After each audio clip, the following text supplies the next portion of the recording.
بسم اللہ الرحمن الرحیم۔ السلام علیکم ورحمۃ اللہ وبرکاتہ۔ نظر کا معجزہ آنکھ کا دھوکہ بھی ہو سکتا ہے، لیکن عقل کا معجزہ انسان کو دھوکہ نہیں دیتا، اور کائنات کی تخلیق عقل اور علم والوں کے لیے معجزہ ہے، اور فقط نظر والوں کے لیے اس کے گہرے رازوں کو کبھی سمجھ نہیں پاتے۔ چنانچہ بعض معجزات ایسے ہیں جو خاص فقط نظر والوں کے لیے ظہور میں آئے۔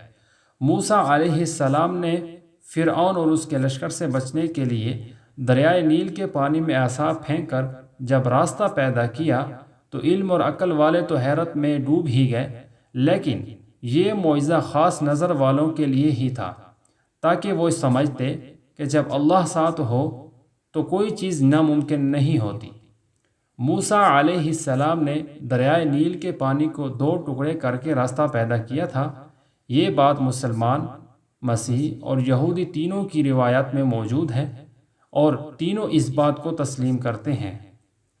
لیکن غور کرنے والے آج بھی غور کر رہے ہیں کہ آخر یہ راستہ پیدا ہوا کیسے، اور ان کے دلچسپ تحقیقات حیران کن نتائج اخذ کرتے ہیں۔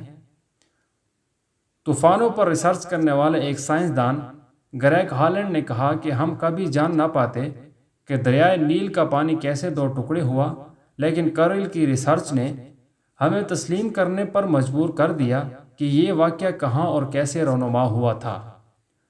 کرل کی تھیوریز کے مطابق موسیٰ علیہ السلام نے ریڈ سی میں سعودی عرب، مصر اور یونان کے درمیان راستہ بنایا، اور کرل کی اس تھیوری کو بہت سے محققین کا کہنا ہے کہ درست ہے۔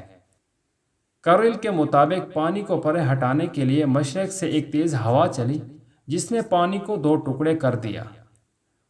موسمی ماہرین کا کہنا ہے کہ ایسا کرنے کے لیے بہت زیادہ طاقتور ہوا کی ضرورت ہے، اور ایسا ممکن ہے، اور یہ چیز ایک کوئسٹل ایفیکٹ جیسے وینڈ سیٹ ڈاؤن کہتے ہیں، جو ساحل کے پانی پر دباؤ ڈالتی ہے۔ یہ ہوا 60 میل فی گھنٹہ سے زیادہ تیز ہوتی ہے، اور دباؤ سے پانی پیچھے ہٹ جاتا ہے، اور وینڈ سیٹ ڈاؤن کا یہ عمل کئی جگہوں پر نوٹ کیا گیا ہے، خاص طور پر جھیل ایری میں، اور 1882 میں بھی دریائے نیل کے ڈیلٹا میں وینڈ سیٹ ڈاؤن سے پانی 2 ٹکڑے ہو گیا تھا۔